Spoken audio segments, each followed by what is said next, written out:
बिस्मिल्लाहिर्रहमानिर्रहीम। अस्सलामुअलैकुम viewers, welcome to my channel. तो कैसे हैं आप सब?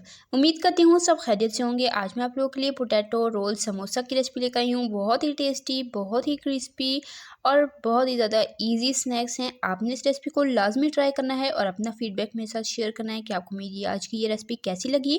और चैनल पर नए हैं, चैनल को लाजमी सब्सक्राइब किया करें। तो चलें बिना देर किए अपनी आज की रेसिपी स्टार्ट करते हैं। बिस्मिल्लाहिर्रहमानिर्रहीम। सबसे पहले डो तैयार करेंगे। उसके लिए एक बोल में मैंने ऐड किया है मैदा।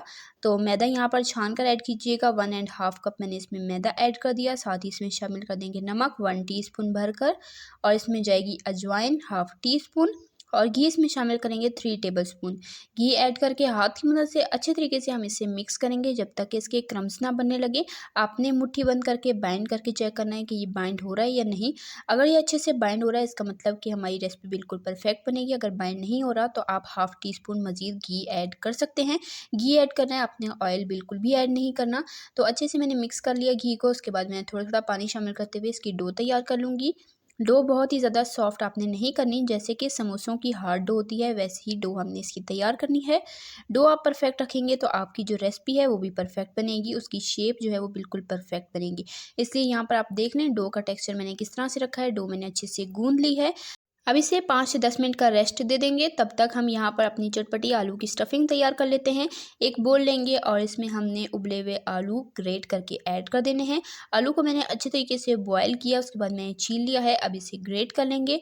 तो 2 दरमियाने साइज़ के मैंने आलू लिए थे। अब तो इतनी स्टफिंग से 7 से 8 हमारे स्नैक इजीली बन जाएंगे। अगर आप ज़्यादा बनाना चाहते हैं तो आप क्वांटिटी को डबल कर सकते हैं, कम बनाना चाहते हैं क्वांटिटी को हाफ कर लें। तो आलू को मैंने अच्छी तरीके से ग्रेट कर लिया है। अब इसमें ऐड करेंगे कॉर्नफ्लावर। कॉर्नफ्लावर 2 टेबलस्पून भरकर ऐड करेंगे। कॉर्नफ्लावर के बाद इसमें ऐड कर देंगे बारीक कटा हुआ हरा धनिया हस्ब ज़रूरत। तकरीबन 2 टेबलस्पून मैंने हरा धनिया लिया है। पिसी लाल मिर्च जाएगी 1/4 टीस्पून, पिसी हल्दी 1/4 टीस्पून, कुटी लाल मिर्च जाएगी 1/2 टीस्पून, कुटा हुआ जीरा जाएगा 1/2 टीस्पून, नमक इसमें जाएगा 1/2 टीस्पून। अच्छे तरीके से तमाम इंग्रेडिएंट को मिक्स कर लेंगे। स्पून की मदद से या हाथ की मदद से आप मिक्स कर सकते हैं। तो नमक और मिर्च भी आप अपने टेस्ट के अकॉर्डिंग कम या ज़्यादा कर सकते हैं, जितनी कि आपको पसंद हो। तो मैंने यहाँ पर नॉर्मल रखा है। आप अगर ज़्यादा चटपटा पसंद करते हैं तो आप स्पाइसेस थोड़ी ज़्यादा ऐड कर सकते हैं। अच्छे तरीके से यहाँ पर मैंने इसे मिक्स कर लिया है और आप इसका टेक्स्चर भी देख सकते हैं। इस तरह का इसका टेक्स्चर होना चाहिए।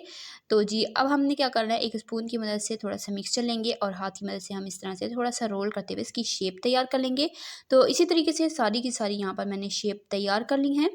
तो थोड़े मोटे साइज़ का और छोटे साइज़ का हम रोल बनाएंगे, उस हिसाब से ही हमने यहाँ पर आलू की भी शेप तैयार कर ली है। चलें जी अब इसे साइड पे कर देते हैं। डो का हमारा 5-7 मिनट का रेस्ट कंप्लीट हो चुका है। डो को 1 से 2 बार अच्छे से गूंद लेंगे ताकि ये मज़ीद नीट हो सके। ज़्यादा नहीं गूंदना आपने, रेस्ट के बाद सिर्फ 1 से 2 बार ही गूंदिएगा। उसके बाद इसके दरमियाने साइज़ के हम पेड़े बना लेंगे। आप चाहें तो बड़े साइज़ के भी बना सकते हैं। बड़े साइज़ का पेड़ा होगा तो एक ही रोटी से जो है वो आप सारे स्नैक्स निकाल सकते हैं। अदरवाइज़ आप चाहें तो छोटे-छोटे पेड़े बना लें, तो उस हिसाब से भी आप एडजस्ट कर सकते हैं जैसे आपको ईज़ी लगे। आप काउंटर पर थोड़ा-सा मैदा डस्ट करेंगे और एक पेड़ा लेकर हाथ की मदद से अच्छे तरीके से इसे फैला लेंगे और उसके बाद रोलिंग पिन की मदद से इसे बेल लेंगे। रोटी को हमने बहुत ही पतला बेलना है क्योंकि जब हम रोल करेंगे तो वो लेयर्स आएँगी। अगर मोटी रोटी आप बेलेंगे तो फिर आपके जो स्नैक हैं वो खस्ता नहीं बनेंगे और आटा जो है वो अंदर तक कुक नहीं होगा, वो कच्चा रहेगा। इस वजह से रोटी को बिल्कुल पतला आपने बेल लेना है। तो यहाँ पर देख लें मैंने रोटी को अच्छे से बेल लिया, बिल्कुल पतला मैंने बेला है।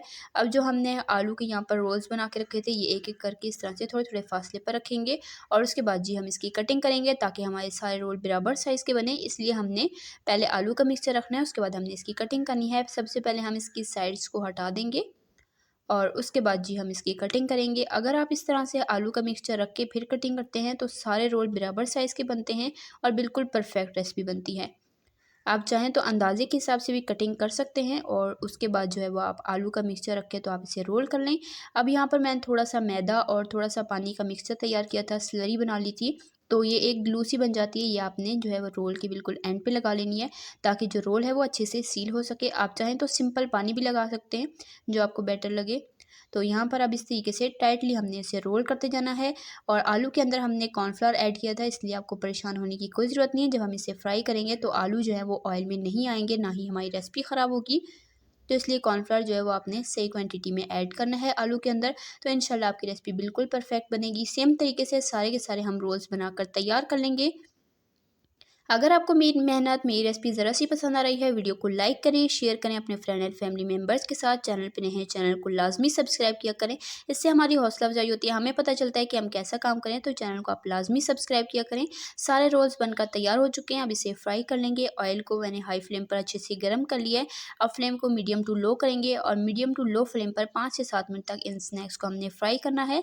8 से 9 मिनट भी लग सकते हैं, लेकिन आपने मीडियम लो फ्लेम पर ही फ्राई करना है ताकि अंदर तक अच्छे से कुक हो सके, क्योंकि जो डो है उसकी काफ़ी ज़्यादा लेयर्स आई हुई हैं, तो उसको हमने अंदर तक अच्छे से कुक करना है ताकि वो बिल्कुल भी कच्ची ना रहें। इसलिए तकरीबन 7-8 मिनट तक आपने लाजमी से मीडियम टू लो फ्लेम पर फ्राई करना है। 3-4 मिनट हो गए थे, गोल्डन कलर एक साइड पर आ चुका था, मैंने इसकी साइड चेंज की है और दूसरी साइड पर भी 3-4 मिनट मज़ीद इसे फ्राई कर लेंगे। तो देखें माशाल्लाह कितना ज़बरदस्त और खूबसूरत सा गोल्डन कलर आया है। रेसिपी आप सेम फॉलो करेंगे, इंशाल्लाह आपकी रेसिपी बिल्कुल परफेक्ट बनेगी, बिल्कुल भी ख़राब नहीं होगी। अगर आप स्टफिंग सेम तरीके से फॉलो करेंगे तो देखें आप स्टफिंग बिल्कुल भी बाहर नहीं आएगी और आपकी रेसिपी परफेक्ट बनेगी। तो जी माशाल्लाह अल्हम्दुलिल्लाह से हमारे यहाँ पर पोटैटो रोल समोसा बनकर तैयार हो चुके हैं। इसे निकाल कर थोड़ा सा ठंडा करके फिर हम इसे सर्व करेंगे और इंजॉय करेंगे। चाय के साथ इंजॉय कर सकते हैं, टी टाइम पर अचानक भूख लगे तब आप इंजॉय कर सकते हैं, या कोई मेहमान आ जाए या बच्चों को भूख लगी हो तो आप ये बनाकर उन्हें दे सकते हैं। बहुत ही ज़्यादा ईजी रेसिपी है, लाजमी ट्राई कीजिएगा। अपना फीडबैक भी मेरे साथ लाजमी शेयर कीजिएगा, आपको रेसिपी कैसी लगी। इसी तरह की टेस्टी मी रेसिपीज़ के लिए, सिंपल ईजी रेसिपीज़ के लिए, चाइनीज़ रेसिपीज़ के लिए, बेकिंग रेसिपीज़ के लिए, डिजर्ट रेसिपीज़ के लिए, रमज़ान स्पेशल रेसिपीज़ के लिए, बकरा ईद स्पेशल रेसिपीज़ के लिए, सिंपल ईजी रेसिपीज़ के लिए, हेल्दी रेसिपीज़ के लिए, स्नैक्स रेसिपीज़ के लिए मेरे चैनल को सब्सक्राइब करें। मैं आपके लिए इस चैनल पर इसी तरह की टेस्टी मी रेसिपीज़ डेली लाती रहती हूँ। सब्सक्राइब कर लें ताकि आप हमारी कोई भी रेसिपी मिस ना करें और सबसे पहले आप तक नोटिफिकेशन पहुँचे। कमेंट में अपनी कीमती राय का इज़हार लाजमी कीजिएगा कि आपको रेसिपी कैसी लगी और आप मेरे चैनल पर किस तरह की रेसिपीज़ देखना चाहते हैं, मुझे कमेंट में लाजमी बताइएगा। तो इंशाल्लाह फिर मिलेंगे नेक्स्ट मज़ेदार सिंपल ईजी सी रेसिपी के साथ। तब तक के लिए अल्लाह हाफिज़। अपना रखिएगा ढेर सारा ख्याल, मुझे दुआ में याद रखिएगा। अल्लाह हाफिज़।